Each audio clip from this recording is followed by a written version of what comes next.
Hi, I'm Dave Pearce, and this is the Dance Years. Tonight on the show, we go back to '95, the year that drum and bass went mainstream. Everyone seemed to be getting on a plane and going to Ibiza, and the great tracks, well, they just kept on rolling. My number 10 tune of '95 was produced by Roger Mackenzie, who sadly passed away a year after it became a hit. Remixed by Fatboy Slim in '98, it was a forerunner of the big beat sound, and it still gets the floors going today. Here's Wild Child and Renegade Master. Once again, will the Renegade Master, D4 damager, power to the people. Back once again, will the Renegade Master, D4 damager, with the ill behavior. Back once again, will the Renegade Master, D4 damager, power to the people. Back once again, will the Renegade Master, D4 damager, with the ill behavior. Back once again, will the Renegade Master, D4 damager, power to the people. Back once again, will the Renegade Master, D4 damager, with the ill behavior. Back once again, will the Renegade Master, D4 damager, power to the people. Back once again, will the Renegade Master, D4 damager, with the ill behavior. Back once again with the ill behavior, with the ill behavior, with the ill behavior, with the ill behavior, with the ill behavior, with the back foot deep, with pack with deep foot. Renegade Master by Wild Child was fantastic sort of use of hip-hop samples and just the chopping it up and fucking it around and doing really lovely sort of timings with it. I think that the special sort of magical quality of that track was the way that the sample was used, for me anyway. Even, originally, and sorry for the guy who passed away, yeah, it was great. It was just beautifully sort of cut up, and the rhythms were really nicely sort of laid over the beats and stuff. And it was just an interesting sort of experiment to listen to. Good, influential sort of production tune. Back once again, will the Renegade Master, D4 damager, power to the people. Back once again, will the Renegade Master, D4 damager, the ill behavior. Back once again, back once again,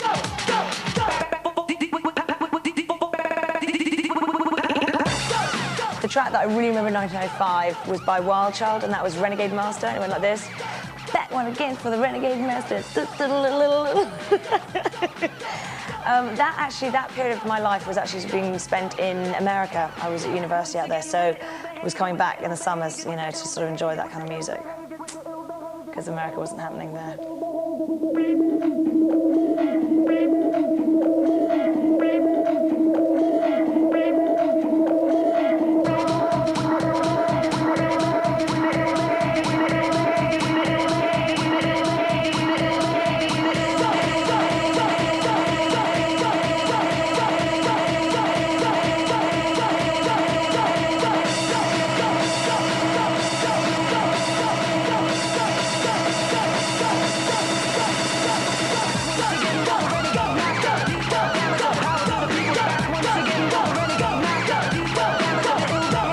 I would suspect there's going to be a hip house thing coming back, and like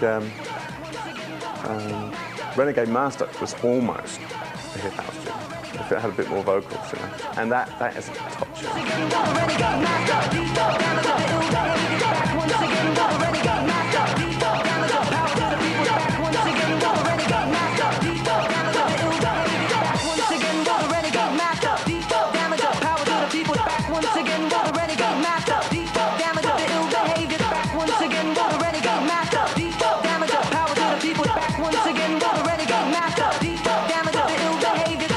Again with the ill behavior, with the ill behavior, with the ill behavior.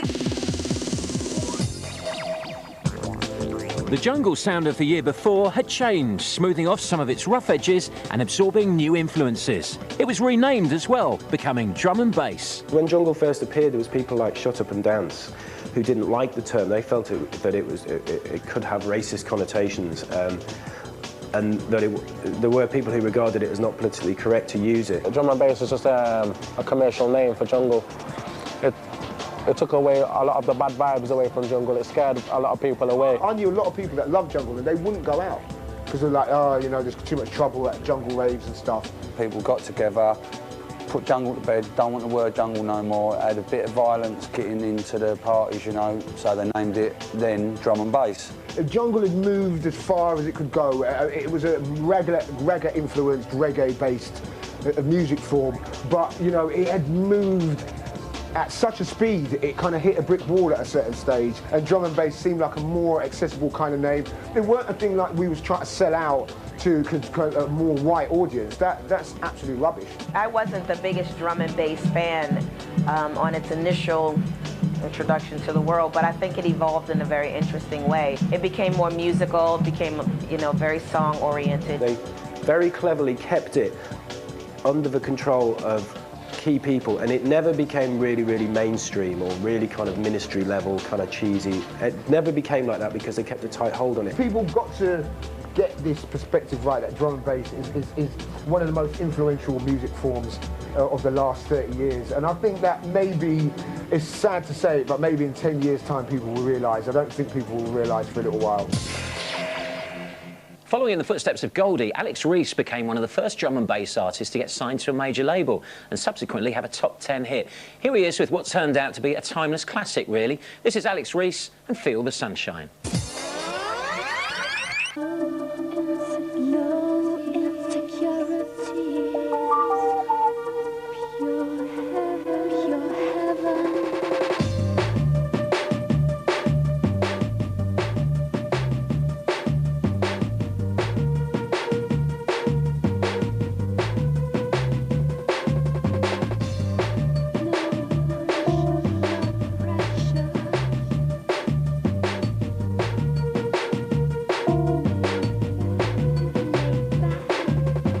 Feel the Sunshine. This was a brilliant drum and bass record because it attracted people who weren't necessarily into jungle or drum and bass.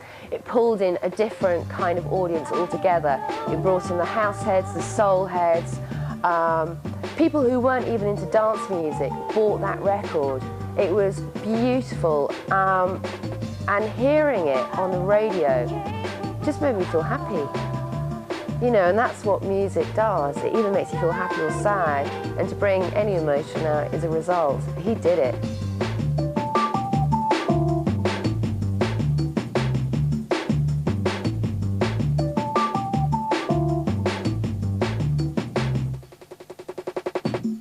Listen to me. I feel the sunshine.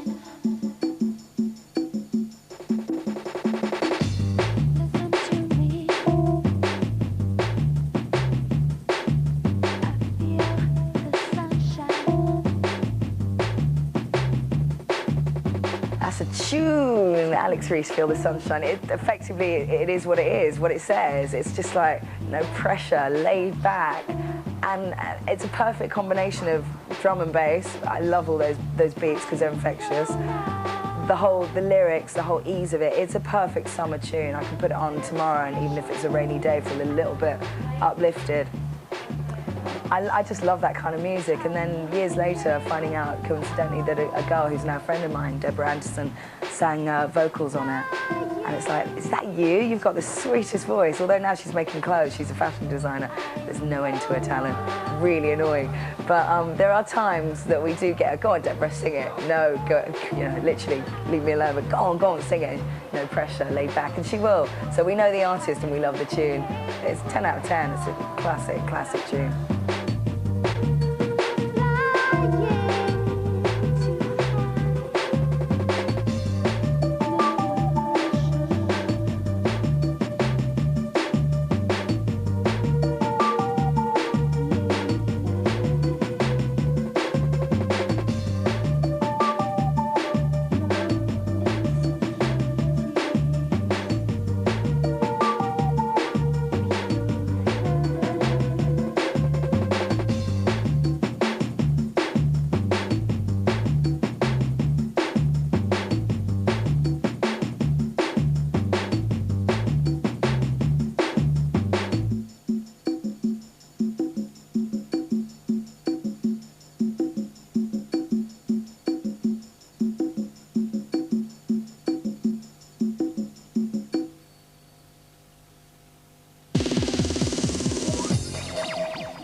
DJs Fabio and LTJ Bukem started off one of the most influential drum and bass clubs, which showcased the jazzy side of the music. The club was called Speed. Speed started with me and LTJ Bukem and Sarah from Groove Connection and another guy called Leo. And for the first time, it made jungle accessible. And the first night we done it, there was no one there. There was 30 people there, and a lot of people saying, "Oh, there's no way it's going to work. It's in the West End. It's on a Thursday night. Jungle's not. It's a weekend thing," and everyone really gave it the kiss of death.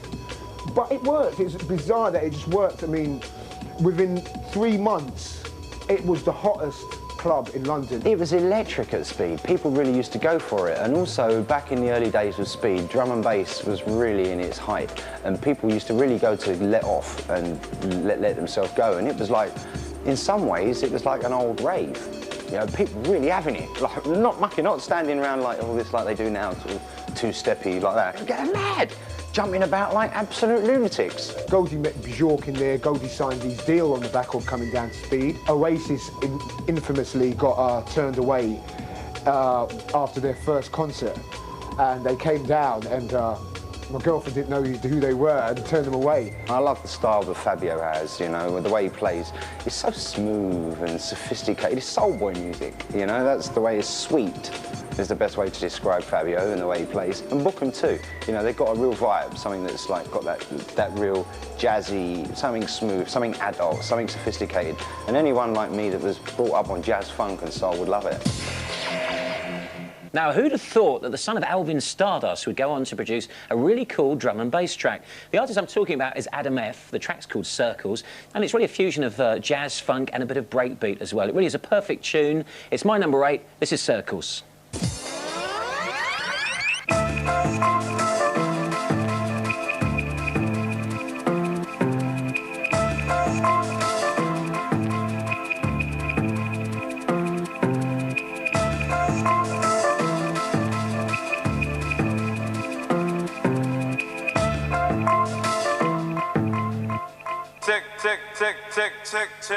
In '95, the single has to be from a man who came to write some of the biggest classics for drum and bass and rave music. And that man is Adam F. And the track I'm talking of is Circles. I've toured the world with him on that track, and everywhere we go, it's the same vibe.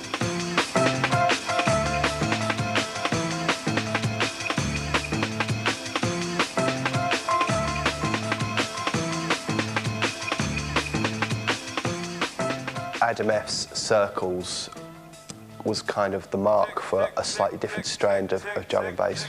People calling it ambient drum and bass. There were loads of compilations coming out at the time. I remember going out excitedly buying Artcore compilations that were nothing but ambient drum and bass, really nice orchestral kind of music and samples of brass instruments played against really nice but really laid back beats, really fast beats.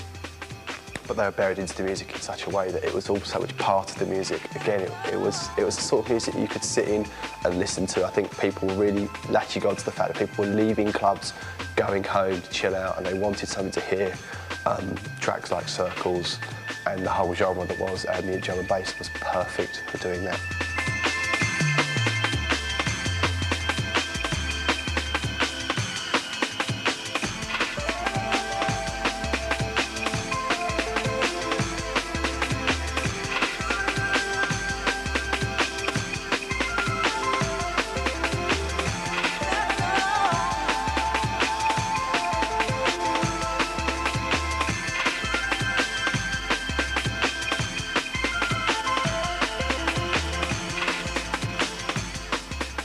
Adam F is another amazing talent.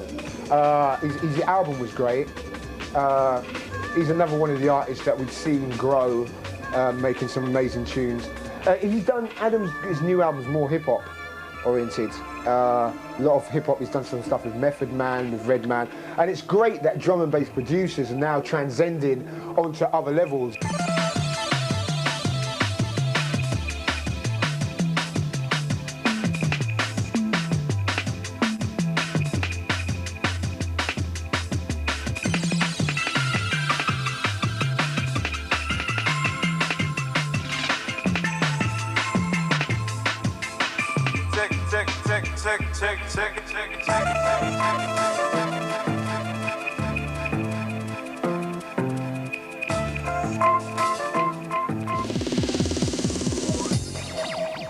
Coming up after the break, the explosive popularity of a certain Mediterranean island.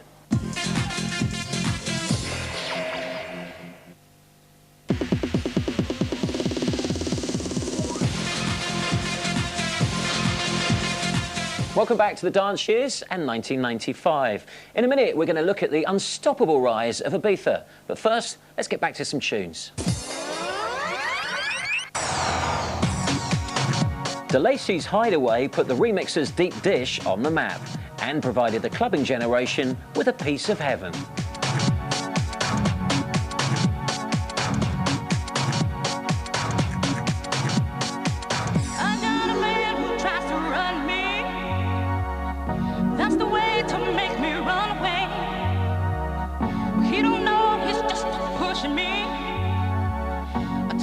De Lacy Hideaway was a fantastic record, very housey, very vocal. It really puts a smile on your face. It's very summery. I'm sure it'll go in the box again sometime, you know, for the right moment. Yeah, I like it a lot.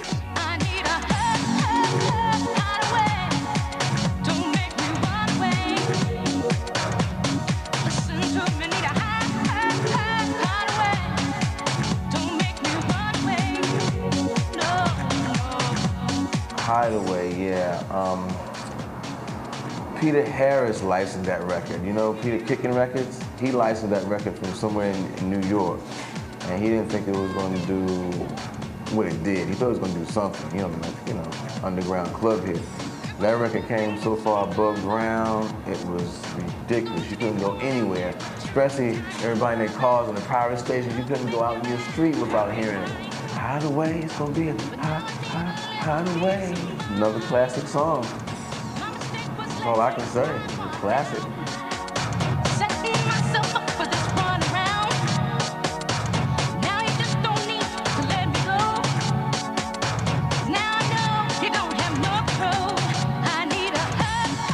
First memories of Hideaway was actually having a Saturday night off and going out for one of my many nights out at Cream in Liverpool.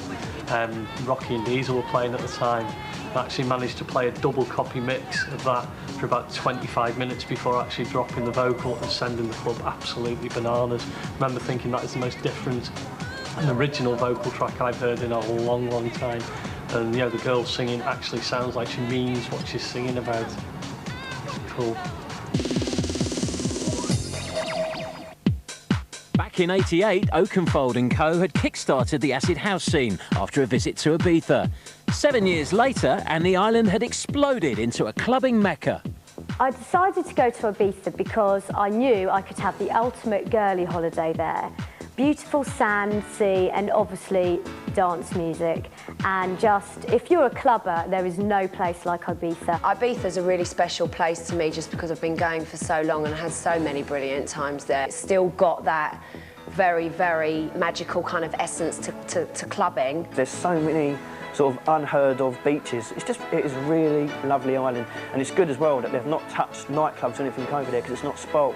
So you can have your St Anne's, which have been demolished, but then also as well, if you want to chill out and take a couple of days out, you can go to other parts of the island. It is fantastic. Fantastic DJs, open air venues, no lids on clubs, fantastic. No curfews, and a world mix of people, which I think made it really cosmopolitan, really interesting, and even more mad. Lisa Anson famously went missing and missed her show, and Zoe Ball met Norman Cook just after he'd been up all night and thrown up in a bush, and so Ibiza just kind of sucked everything in. No one can, not even the BBC can go to Ibiza without being Ibified. The language was music. That was the universal language that just got everybody on that dance floor in that venue, off their tits, having a brilliant time. We couldn't really go anywhere on the island of Ibiza without hearing my number 6 tune. It was brought to us by Josh Wink, the man from Philly, who created a fusion of acid from '88 with a bit of modern-day techno. This record was massive right across Europe, and it's the aptly named Higher State of Consciousness.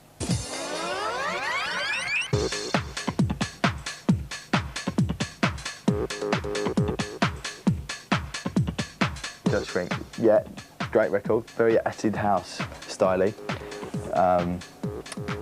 Hands in the air, Viva Acid House, that's what I say. It's all going Acid House again, and you know, great record. Known Josh for quite a while now, always made good records, especially like the last How's Your Evening So Far, which with the Lil Louis thing, you know.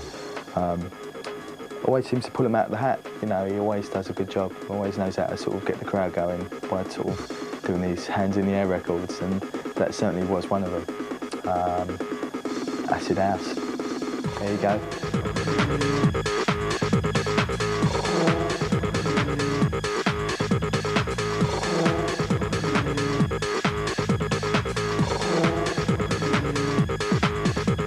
Higher State of Consciousness by Josh Wink has to qualify for being one of the most off-the-wall records of the year, I think, to bring all that mad acid sound back into a record of that day, you know, sort of bearing in mind the acid house movement was the sort of late 80s, 88, 89. And for it to be like 1995 and for you to have this bass-led kind of 303 pounding mad breakbeat record going off right in the middle of a house set, because there wasn't many breakbeat records around at the time of that sort of tempo that you could program into a house set as a DJ.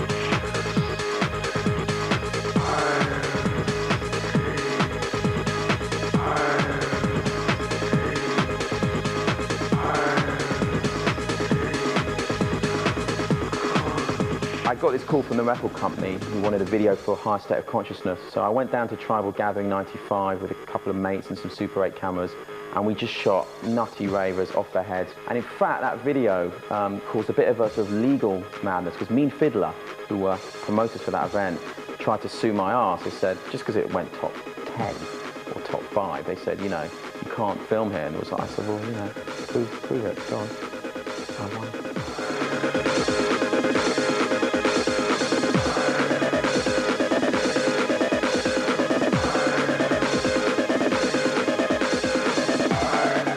Wink's High State of Consciousness is, again, it's quite an interesting time in music because people were getting into, I think the Blue Note had just opened in London, and it was quite, people were getting more back into hip-hop and sort of going out clubbing, and I remember going to a party in somewhere in Clerkenwell or something, and the DJ sort of played this into like Public Enemy or something, and it just made sense. It's a really great record, and it was sort of just summed up things at that time, the kind of eclectic nature of the mid-90s.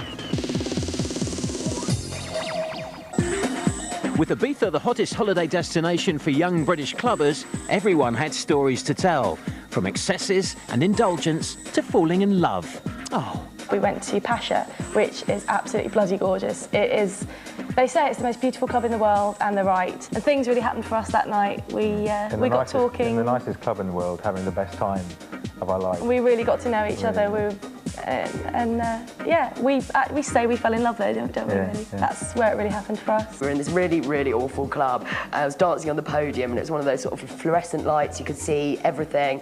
And I fell off the podium because I was that hammered, and fell into this bloke's arms, and I decided that was it. He was my man for the holiday. Anyway, we sort of like steamed off to the beach together to get to know each other better.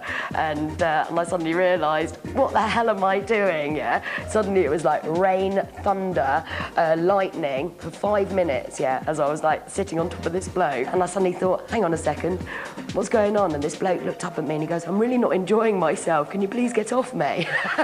My most stupid memory of Ibiza was walking into Amnesia and hearing this tune. This is wicked, and I was with my mate, he said, it's yours, you dick. It sounds really cheesy, but Ibiza has been a life-changing experience for me. Before I went, I was a bit of an indie girl, so when I came back from Ibiza the first year, my music taste changed, my social life changed as a result of that, and I met the man that I'm now going to marry, and he moved in 3 months later, so it really did change my entire life around. Well, my number 5 tune of the year is one of Oki's finest moments. It's got an insanely catchy chorus, it's got a great trance beat to it, and this one you'd have heard everywhere from Amnesia to Pasha. Here comes Grace and Not Over Yet.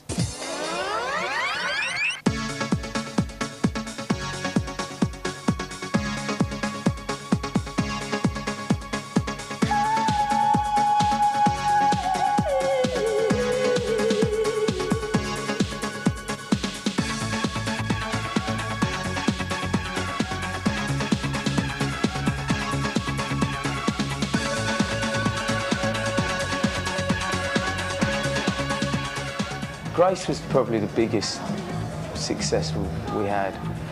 She went on to support Michael Jackson in tour, which was great. I mean, to see her at Wembley Stadium, you know, it was a wonderful occasion for everyone involved, really. With Grace, we knew the commercial potential. We knew that if you had a melodic sound with a song, generally, you know, we felt that would work, and it kind of did.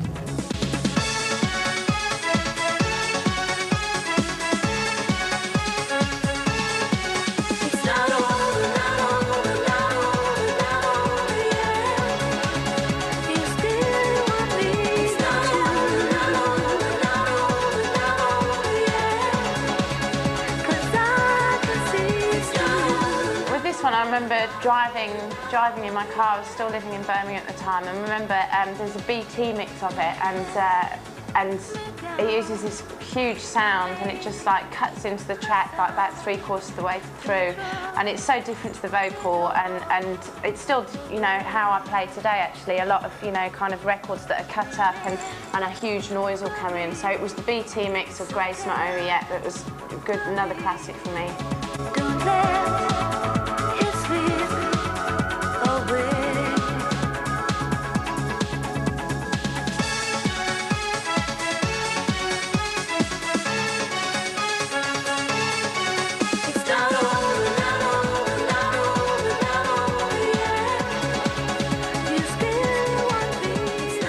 Yeah, Grace was like, when I used to DJ at Vague in Leeds, and I remember I used to play at similar times as like Robert Miles, BBE, all that kind of stuff, but it just had this like most amazing that riff was just like, get goosebumps again thinking about it, and the vocal, first time I've ever heard Grace sing, and it was just like probably one of the most uplifting sort of trance records of that time. Amazing.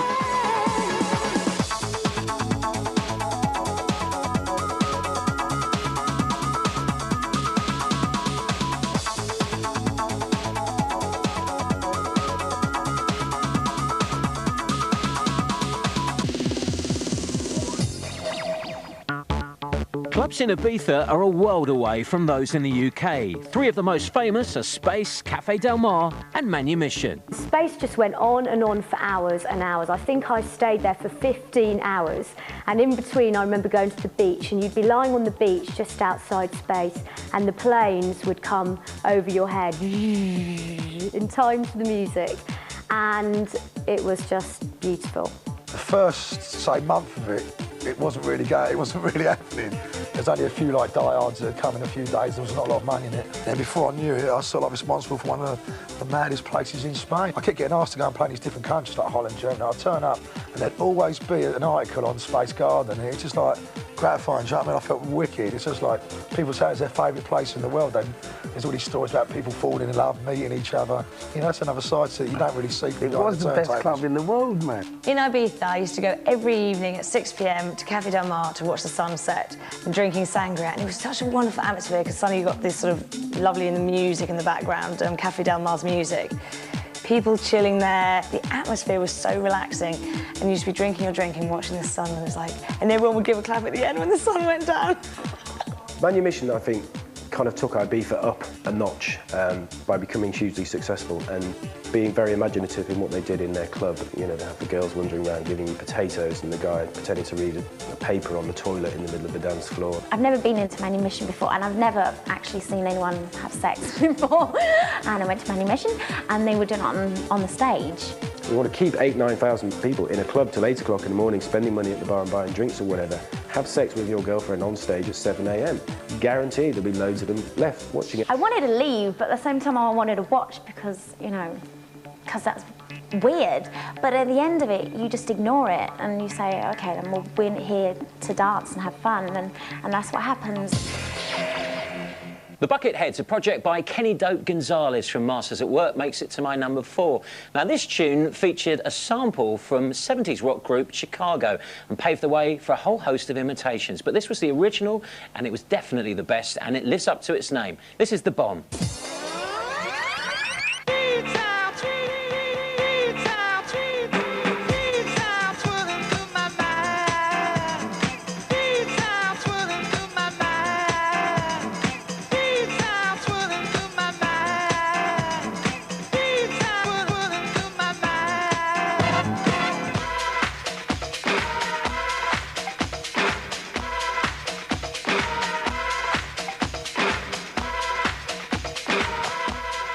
think one that I always loved to play was the Bucketheads and Bomb. I think purely because it's so long and it takes so long to kick in that it was great to mix and great to do tricks on. And it just created such a big hype for everyone in the audience. You know, to hear that coming in and to wait for it to drop.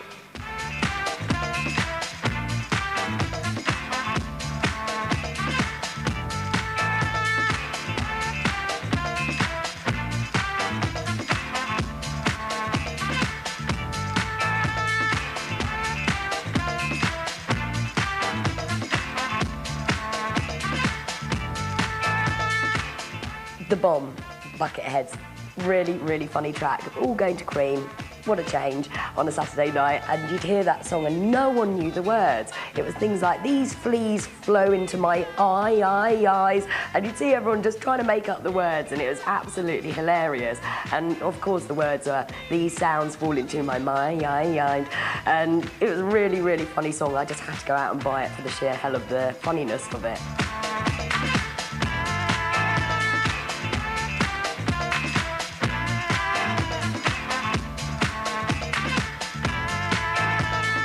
I was so happy, first of all, for Kenny Dope, because actually he's very humble. He's very quiet. I mean, don't mess with him now. He's from Brooklyn, but don't mess with him. But he's good, and because I'm a classic head means that 70s music. I was everything. I knew, like, any sample that's played today, I know. People are like, oh boy, yeah, I know. I can name that tune in 3 notes. And I knew that song, Street Player, because I love that song from the beginning to the end. And when he did it, I was like, oh shoot, somebody actually sampled Street Player. But the beginning is beautiful of that too. But Buckethead's the bomb. That was, oh boy, that was massive success for him.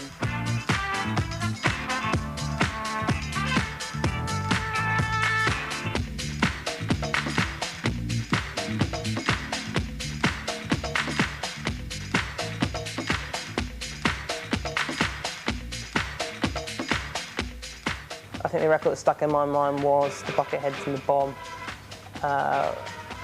which for me is still very fresh. I think you could put that record up now and it could sound very much like one of those French cut-up disco-y type records, although it's obviously it's American, it's the Masters at Work that did it, but it's a great record. It was fantastic the way it kept looping over and over and over again with the intro, and then eventually it dropped into the big sort of brass break that it did in it.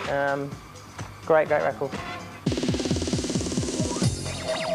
Coming up in a few minutes, I'll be checking out my top 3 tunes of '95. I'll see you in a minute.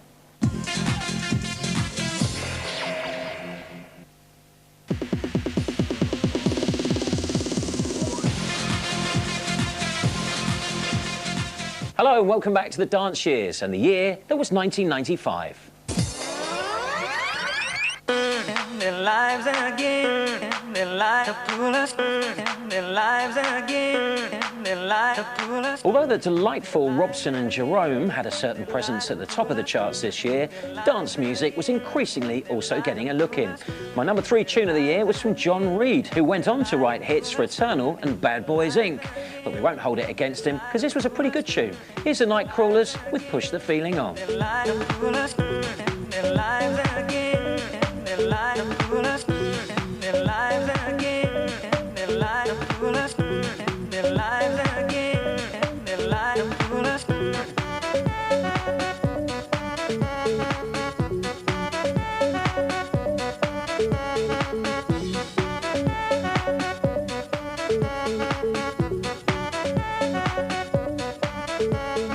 Push the Feeling On by the Nightcrawlers was a wonderful record, but it was the remix that actually made that track. MK, a guy called Mark Kinchen, remixed that, and he developed a remix style that a lot of other remixers tried to copy. He had a sound, he had a definitive sound that other remixers tried to copy, but they couldn't pull it off as well as him. What is he doing now? Mark Kinchen, he was a star.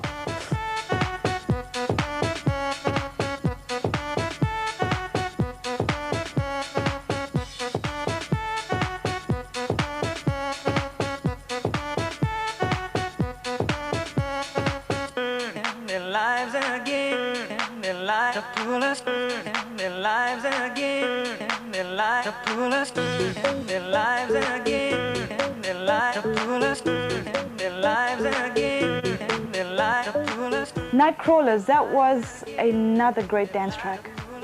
Really, really nice track. Just, you know, want to go out there and boogie, and it was the type of track you go into a nightclub, you wouldn't want to sit down, you want to just get up and dance.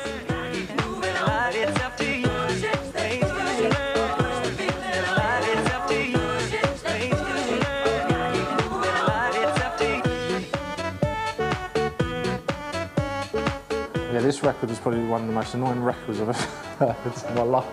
No, it wasn't annoying at first. Nightcrawlers, you know, it was an MK mix, Push the Feeling on. He just obviously took a part of the vocal and just made something up.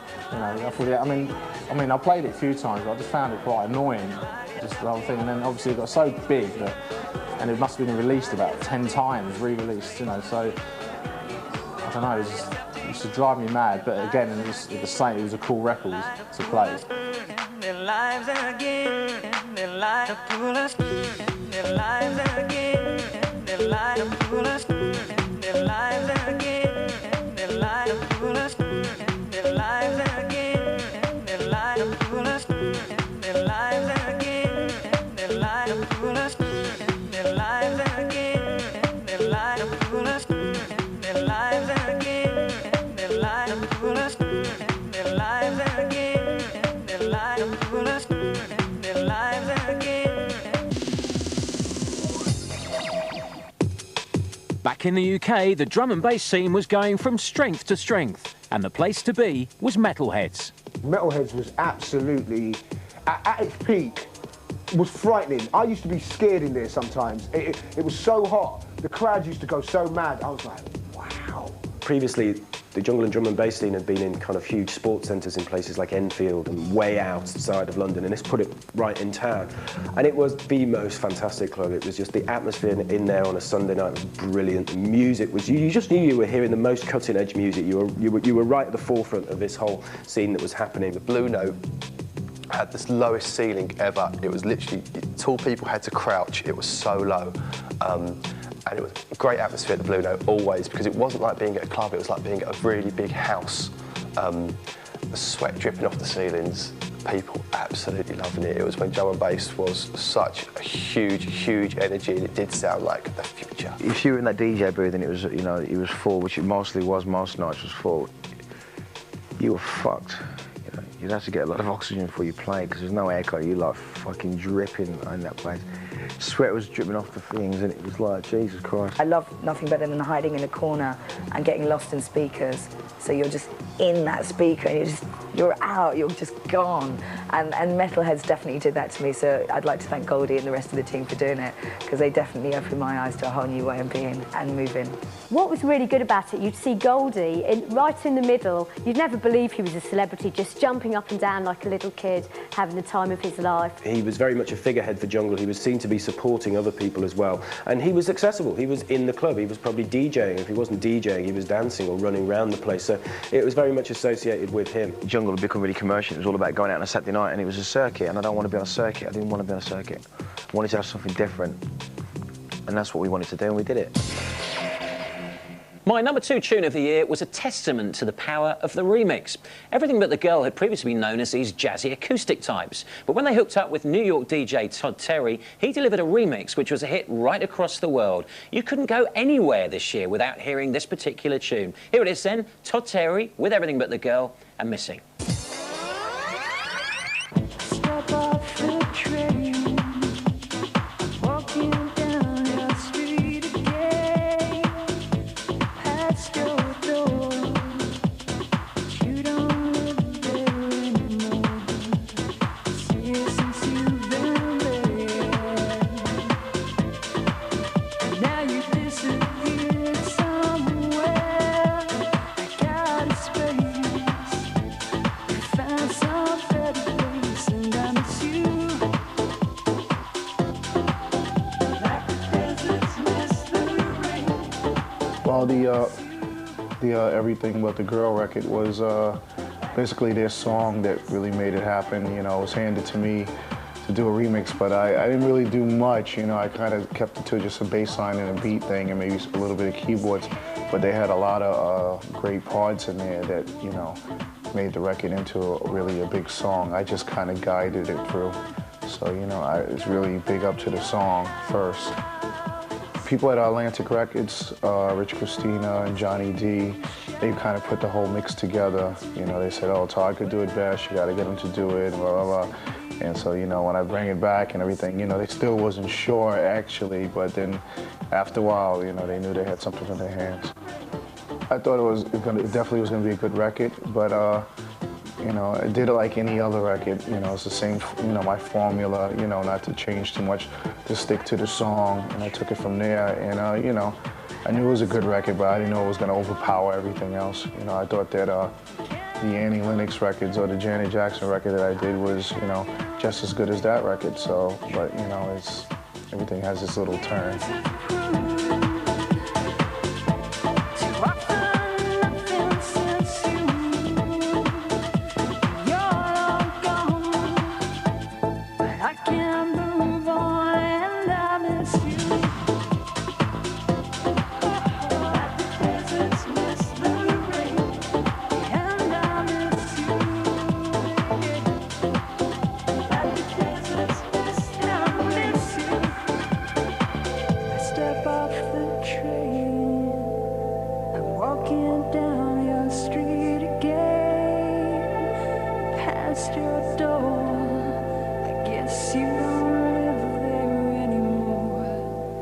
I think Everything But the Girl Missing is a record that will probably feature in so many DJs' best records. It's a Back to Mine record, isn't it? It's like the perfect, we've had the night out, let's put some really melodic, fantastically vocal-led records on with brilliant production. And that is one record that I will always dig out of a pile and put right on the decks when I've got a posse back at mine.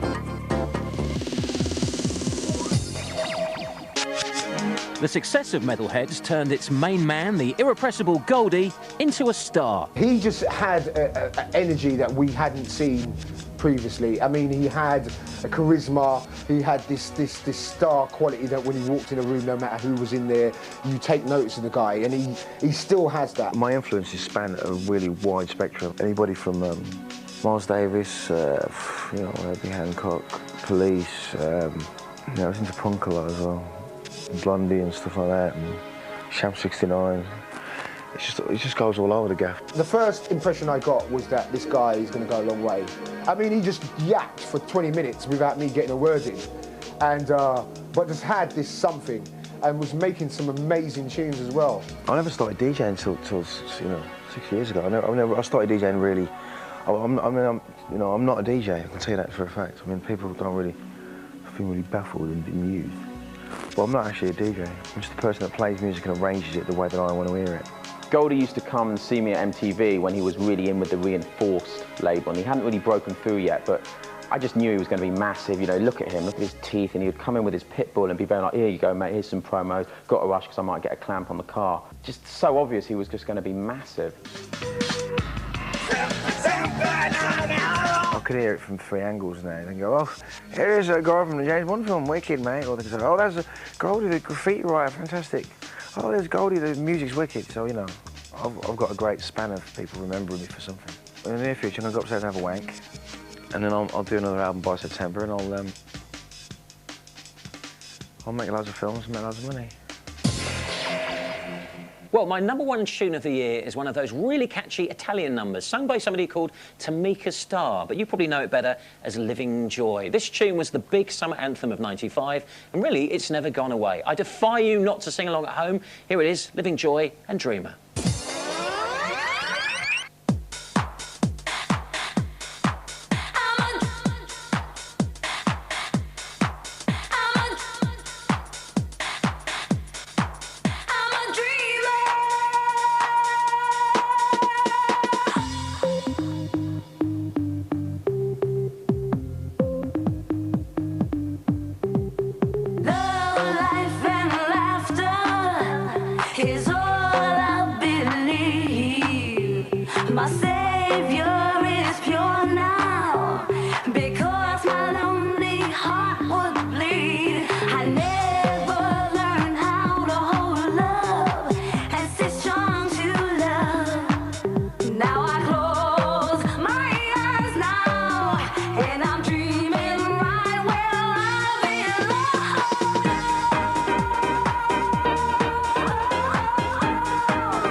Living Joy Dreamer was another one of those sort of Italian sort of like pop house things that I think that came out the first time and it sort of did okay, but I don't think it really, you know, I don't know where it got. It probably got in the like, you know, bottom end of the top 40, but then it just kept getting played and played and played and played, and eventually they re-released it and it went straight in at #1 because it's just one of those songs that, you know, maybe takes a little bit of time to sink in, but is a pretty good, you know, pretty good tune to it. So when it did come out, I think it was just like one of those records where I've got friends who are not interested in dance music at all, and they ask you, what's that track that goes, I'm a Dreamer? And you know when they start asking you about something that it really has crossed over.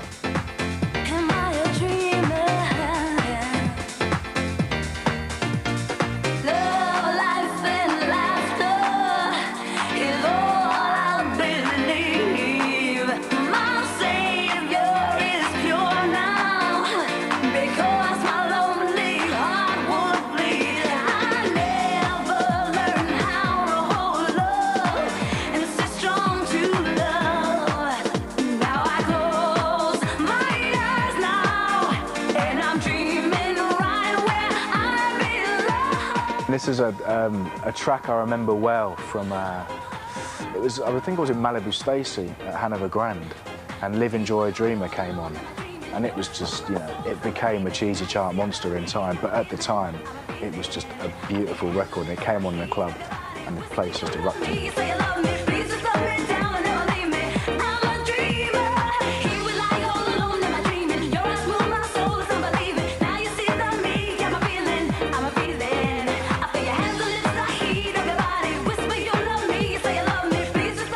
Well, that's it for '95. Next week, Faithless hit the big time. Gay club trade gets stronger and harder, and clubbers everywhere are going around shouting, lager, lager, lager. Next week, it's '96. I'll see you then. Am I a dreamer?